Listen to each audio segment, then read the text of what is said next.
Autre chose, la dimension ethnique de l'engagement politique au Cameroun, ces étiquetages. Lorsqu'on n'est pas d'accord, il faut qu'on vous colle un parti politique. À chaque fois, il faut rappeler que la contestation, c'est pour les autres. Ça veut dire, c'est comme si les bêtis, parce que moi-même je suis bêtis, je suis un étonne. C'est comme si moi, je n'avais pas de problèmes personnels que je devrais normalement faire table rase parce qu'un bêtis serait au pouvoir. Quels sont les bénéfices que je tire du fait qu'un bêtis soit au pouvoir? Bonjour les enfants, bonjour les enfants, bonjour les enfants, bonsoir les enfants, c'est papa. Bonjour les enfants, c'est papa. Who I am, I don't really know. Les réflexes autoritaires permanents dans l'agir politique du politique central sont entretenus et encouragés par le président de la République lui-même. C'est-à-dire que dans ses ambitions pourvoiristes éternitaires, il a misé sur la répression. Quiconque tentera de faire ce que Maman Pilon a eu à faire sera soumis à ce genre de sévices. Nous avons un cas simple. Une maman d'une 60aine d'années pose son problème de manière pacifique. Vous la tabassez pendant des jours, vous lui privez de l'eau, vous demandez à cette maman de se mettre à chanter Paul Biya et Shoga. Je ne sais pas quel est le rapport entre la beauté du président de la République et ce qu'on lui reproche.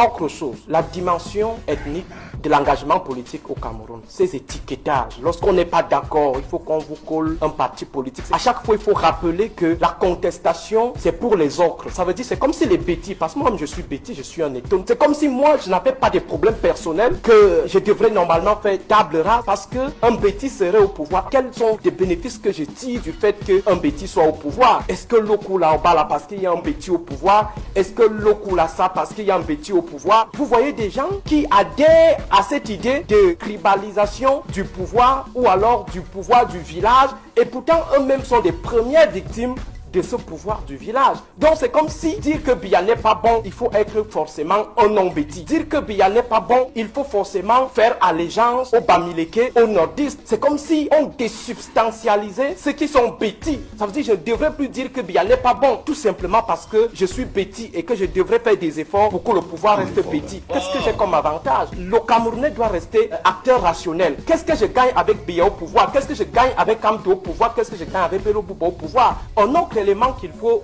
relever ici, c'est que les joueurs de Njambo se neutralisent entre eux. Personne ne les a envoyés aller jouer au Njambo. Ils partent jouer au Njambo. Le professeur Dieudonné Oyonné, il est parti jouer au Njambo. Parce que vous mêlez à la politique du président de la République. S'insérer dans son système, c'est souscrire de manière totale au Njambo. Bonjour les enfants, quoi de mieux que de commencer la semaine avec un classique signé Aristide Mono. Première chose qu'il dit est de manière claire. Aller se mêler au système de Pomba, c'est souscrire au Djambo. Il faut donc pas venir pleurer dehors. Ça c'est quand il parle de Dieudonné Oyonné, un bonhomme que Pomba avait mis en prison par ça. Ce que Aristide Mono essaie encore de dire, c'est que tout le monde qui est là est déjà coupable. Parce que quand tu joues au Djambo, il t'arrive des problèmes. Mais ils sont innocents jusqu'à ce moment où on les épingle. Deuxième chose qu'Aristide Mono essaie encore de clarifier dans cette capsule pleine d'enseignements. Parce que quand tu finis d'écouter ça, tu n'as plus besoin de comprendre quelque chose. C'est arrêter de nous bassiner les oreilles avec les histoires de l'entourage de Pomba. La substance de cette capsule d'Aristide Mono, ceci pour vous expliquer que vous ne pouvez vous insérer dans le système de Pomba que si vous êtes une arme de répression. Que la répression est le mode de communication de Pomba. Si vous ne savez pas réprimer, vous ne pouvez pas vous insérer dans l'administration et dans le système de Pomba.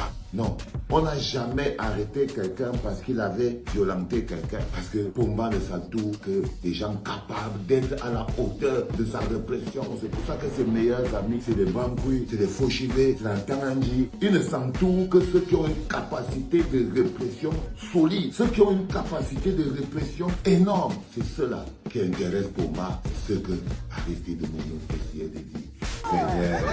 Seigneur, il est sorti. Qu'est-ce qu'il est allé faire là-bas? Regarde le petit fou, il joue partout. Il y a que deux qui sont coincés dans l'eau en bas. Ces gars, c'est vraiment des héros. Ça mérite une médaille. Petit fait, regarde.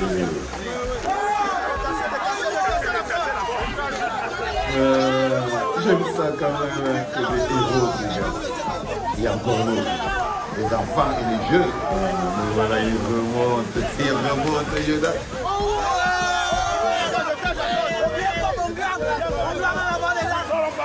Ils ne sauront pas boire les bières. Et voilà le héros.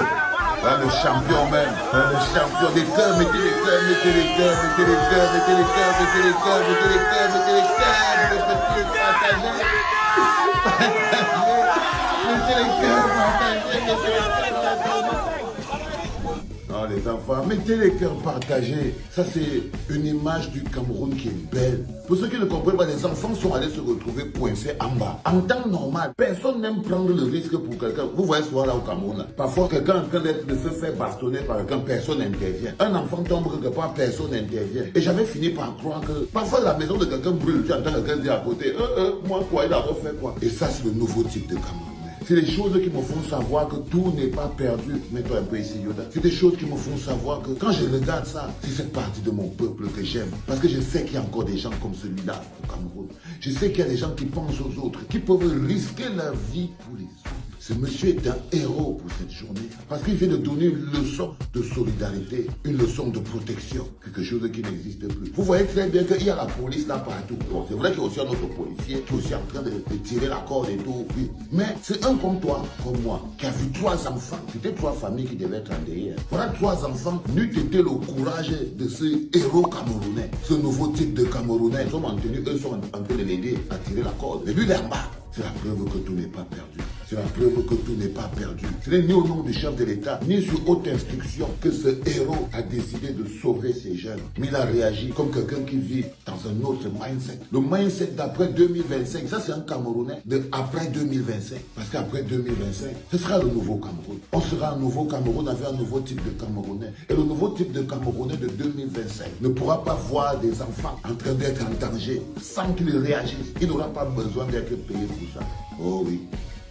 Mettez encore des cœurs et partagez. Déjà pour ces 3 enfants que le Seigneur nous a remis en liberté et en vie. Parce que le Seigneur nous a redonné ses enfants. Et il est passé par la force de cet homme. Cet homme qui est un anonyme aujourd'hui, qui est un no-name, mais qui devrait être reconnu. Donc c'est pour ça que je vous demande de partager cette vidéo pour qu'elle arrive au moins jusqu'à peut-être chez Chimevuna, ou bien jusqu'à chez Mbarangue, pour que reconnaissance puisse lui être accordée. Pas seulement pour la reconnaissance, pour dire aux gens que c'est un geste noble, c'est un geste louable, c'est un geste grand. Parce que ce monsieur à lui tout seul, il vient de donner une leçon de courage. Ok? Donc il vient de nous donner une leçon d'abnégation et de parole. Pour ça, vous devez liker et partager. Vous aimez trop le sensationnel inutile alors qu'on est en train de construire et se battre pour des valeurs. Et ça, c'est une valeur de solidarité, une valeur de partage. Bonjour, bonjour, bonjour à tout le monde, à ceux qui me suivent. Je me nomme Maman Thérèse Lamé Pilon, que vous connaissez tous. Maman Pilon. En ce moment, en ce jour solennel que je sors de la prison principale de Fou, pour avoir fait ce qui est normal pour mon pays, pour avoir dit ce qui est vrai, j'ai été incarcéré.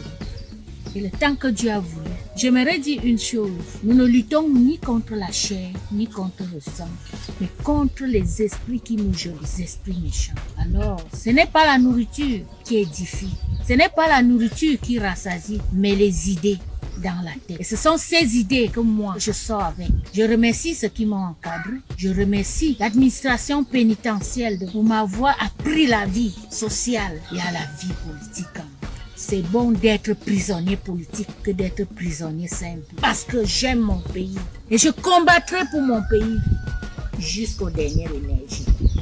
Je le ferai. Et j'aime mon pays. Personne qui n'aime pas son pays ne peut le faire. Moi, j'aime mon pays. Je suis camerounaise. Quelqu'un l'a dit. Nous sommes tous camerounais jusqu'au tombeau. Et je serai camerounaise. Je combattrai jusqu'au tombeau.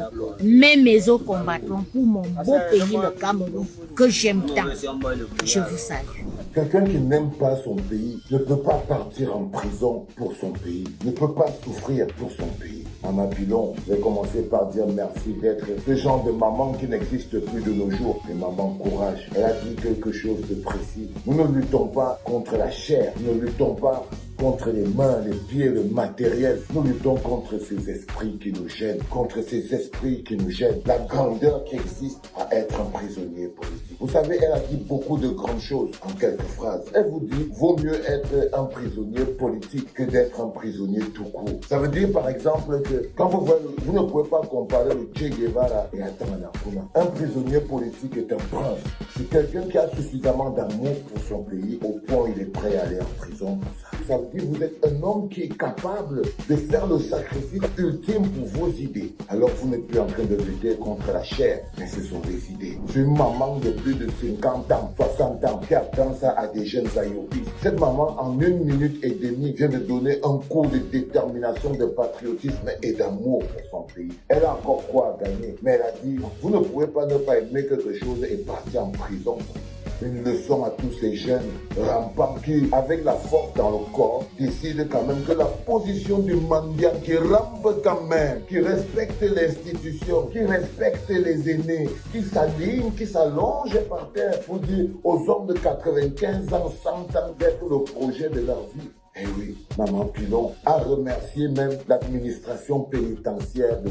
Parce qu'il faut bien comprendre que pour atteindre le paradis, il faut mourir. Un oiseau qui n'a pas connu la liberté ne comprend pas l'importance de vouloir briser une cage. Elle est sortie forte, puissante, déterminée. Comme tous les gens qui pensent qu'aller en prison, c'est l'enfer. Non, nous au niveau de la Renaissance et de la résistance, chacun a son tour d'aller en prison. Chez nous, dans la résistance et dans la Renaissance, c'est chacun d'entre nous qui attend son moment d'aller payer sa souffrance. Nous, on attend chacun à son tour. On est prêt à faire pénitence pour notre pays. Parce que si vous ne pouvez pas souffrir pour votre pays, si ce pays est seulement là pour vous offrir les honneurs de manger, si vous ne pouvez pas prendre un petit coup pour votre pays, ça veut dire que, comme je vous le dis tout le temps, vous ne méritez pas ce pays.